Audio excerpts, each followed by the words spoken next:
एक आधा open mic कर लूँगा। वैसे मैं स्टैंड अप कॉमेडी करता हूँ, बट ये पोइट्री ओपन माइक है तो कुछ पोइट्री और स्टोरी टेलिंग भी करूँगा। स्टैंड अप कॉमेडी थोड़ा कम रखूँगा। हमें चलेगा ज़्यादा भी। लास्ट टाइम जब इलेक्शंस हुए थे हाँ। तो मैं सोच रहा था कि मैं भी पीएम बन जाऊँ। चाहे तो मैं भी बना लेता हूँ। और वैसे तो मैंने कॉमेडी भी इसलिए स्टार्ट की थी शायद किस दिन में सीएम ही बन जाऊँ। क्योंकि मैं पंजाब स्टेट से आता हूँ, वहाँ पर जो सीएम है वो स्टैंड अप कॉमेडियन रह चुके हैं। तो थोड़ी बहुत पोइट्री भी करता हूँ मैं, 4 लाइन से स्टार्ट करता हूँ। मतलब जैसे जब हम करप्शन की बात करते हैं तो हम सब जानते हैं कि करप्शन है, सब जगह है, काफ़ी जगह करप्शन है। पॉलिटिशियंस भी कहते हैं कि करप्शन है, लेकिन हमारी पार्टी में नहीं है। हम आम लोग हैं, हम भी ऐसे ही होते हैं। हम भी कहते हैं कि रिश्तेदार बहुत ख़राब हैं, हम भी किसी के रिश्तेदार हैं। तो उस पर 4 लाइन्स हैं कि ज़माना बहुत ख़राब है, कह कहकर ज़माना ख़राब हो गया। ज़माना बहुत ख़राब है, कह कहकर ज़माना ख़राब हो गया। आजकल विश्वास के लोग मिलते कहाँ हैं, कहकर हर कोई दगाबाज हो गया। ऐसी इंट्रोस्पेक्शन पे एक और पोएम है, 8-10 लाइन्स हैं। जैसे झूठ हम सब लोग बोलते हैं, जब कभी हम उस बारे में बात करते हैं तो हम यही बोलते हैं कि दुनिया झूठों से भरी पड़ी है, इसलिए मैं झूठ बोलता हूँ। हम अपनी गलती कभी नहीं मानते हैं। तो उस पर एक छोटी सी कविता है, उसका टाइटल है तलाश। झूठ बोलने से हिचकिचाता नहीं, सत्य की तलाश में हूँ। झूठ बोलने से हिचकिचाता नहीं, सत्य की तलाश में हूँ। कभी कभी बेईमानी कर लेता हूँ, ईमानदारी की तलाश में हूँ। इधर की बात उधर करने में हिचकिचाता नहीं, विश्वास पात्र की तलाश में हूँ। कभी कभी अपना आपा खो देता हूँ, धैर्य की तलाश में हूँ। इंसान कहलाने की राह पर हूँ, इंसानियत की तलाश में हूँ। अब एक मैं आपको छोटी सी स्टोरी सुनाऊंगा। एक मैं बुक लिख रहा हूँ, न्यू वर्ल्ड ऑर्डर, फिक्शन है।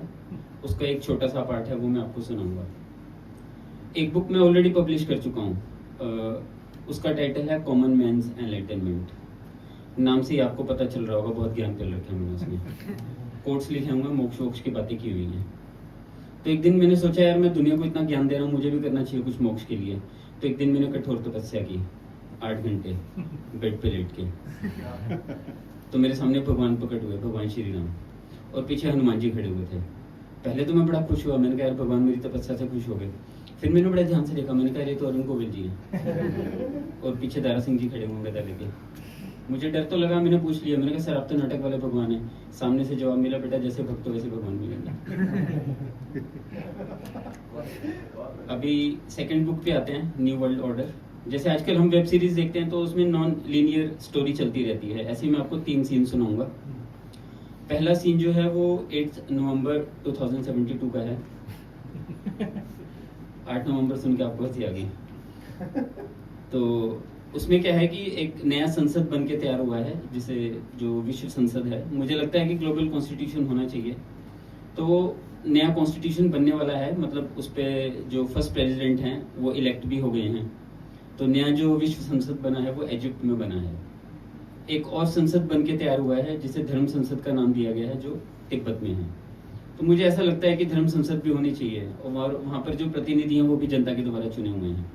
ऐसा नहीं है कि किसी ने भी अपने घर में धर्म संसद स्टार्ट कर दी है। तो मीडिया में उसकी काफ़ी चर्चा हो रही है, और अभी जो देश की सीमाएं हैं वो प्रेजेंट जैसी ही हैं। बाद में डिस्कशन होगा कि और क्या बॉर्डर में क्या चेंजेस हो सकते हैं, कौन कौन से देश नए बनेंगे और कैसे पार्टीशंस होंगे नए, उस पर भी डिस्कशन होना है उस पर भी। और सेकंड जो सीन है वो 8 नवंबर 2022 का है। जो स्टोरी का one of the main characters है कैलाश, उसका बर्थडे है। वो अपने फ्रेंड्स के साथ बैठा हुआ बर्थडे सेलिब्रेट कर रहा है। तो बैठे हैं, जैसे हम बातचीत करते रहते हैं, जो करंट टॉपिक्स होते हैं उस पर डिस्कशन भी स्टार्ट हो जाता है। कई बार डिस्कशन जो है वो हीटेड डिबेट में भी कन्वर्ट हो जाता है, क्योंकि सबके अपने अपने पॉइंट ऑफ व्यूज़ होते हैं। कुछ पॉलिटिकल टॉपिक्स पे, सोशल इश्यूज़ पे बात हो रही है तो बात गर्मा जाती है थोड़ी सी, क्योंकि हर एक के अपने अपने पॉइंट ऑफ व्यू है। तो उनमें से एक दोस्त बोल पड़ता है, छोड़ना यार हम क्या कर सकते हैं। और मोस्टली फ्रेंड्स में होता भी यही है। तो कैलाश जो है वो ये कहता है कि दलाई लामा का एक कोट है, if you think you are too small to make a difference, try sleeping with a mosquito. Majrooh Sultanpuri ji का एक कोट है कि मैं यूं ही चला था अकेला ही जानिब मंजिल, मगर लोग साथ आते गए, कारवा बनता गया। मतलब ऐसा नहीं है कि हम अकेले कुछ नहीं कर सकते। थर्ड और लास्ट सीन जो है, एक बहुत बड़ा फंक्शन हो रहा है, उसमें बहुत सारे पॉलिटिशियंस हैं, सेलिब्रिटीज़ हैं, सोशल वर्कर्स हैं, तो उसमें कैलाश को भी इनवाइट किया जाता है। तो जब वो स्टेज पे जाता है तो एक 4 लाइन की कविता पढ़ता है कि सामने से कहते हैं बदलाव लाएंगे, पलटते ही पलट जाते हैं। सामने से कहते हैं बदलाव लाएंगे, पलटते ही पलट जाते हैं। ये सिर्फ नेता ही ऐसे नहीं हैं जनाब, हम आपका साथ देंगे कहने वाले भी घर में जाके सो जाते हैं, अपने कामों में खो जाते हैं। तो ये स्टोरी इतना ही था। थोड़ा सा स्टैंड अप पे आता हूँ फिर से। मैंने स्टैंड अप स्टार्ट कैसे किया था, जब मेरी नई नई शादी हुई थी तो मैंने अपनी वाइफ को बोला था इस घर में मर्द मैं हूँ, इस घर में मेरी चलेगी। तो उसने बोला मजाक अच्छा कर लेते हो, स्टैंड अप क्यों नहीं ट्राई करते। तो आपने वो गाना सुना है, लक 28 मुझे था 47 गाना है ना, तो सुना हुआ तो अच्छा है, मेरा जोक आपको थोड़ा समझ में आ जाएगा। मतलब सॉरी मैं भूल गया, कोई बात नहीं, मैं नेक्स्ट कोई स्टार्ट कर देता हूँ।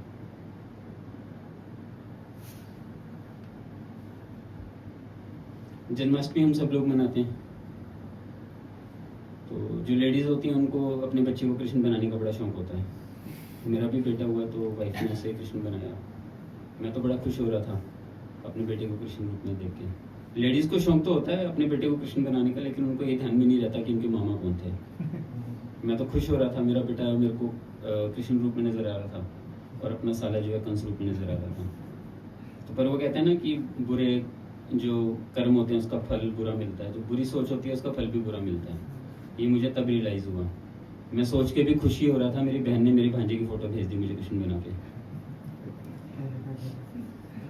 ऐसे तो मैं सॉफ्टवेयर कंसल्टेंट था, अभी आजकल जैसे स्टैंड अप कॉमेडी, पोएट्री वोएट्री ये सब ट्राई कर रहा हूँ मैं। वैसे तो अपने आप को आर्टिस्ट बोल सकता हूँ मैं, लेकिन अपने आप को हाउस हस्बैंड बोलता हूँ मैं।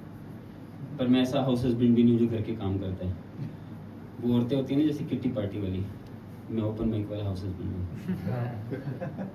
पिक्चरों में आपने देखा होगा, पुरानी पिक्चर होती थी ना जो शराबी पति होते थे, अपनी पत्नी के पर्स में से पैसे चुरा चुरा के शराब पिया करते थे। मैं ओपन माइक करता हूँ।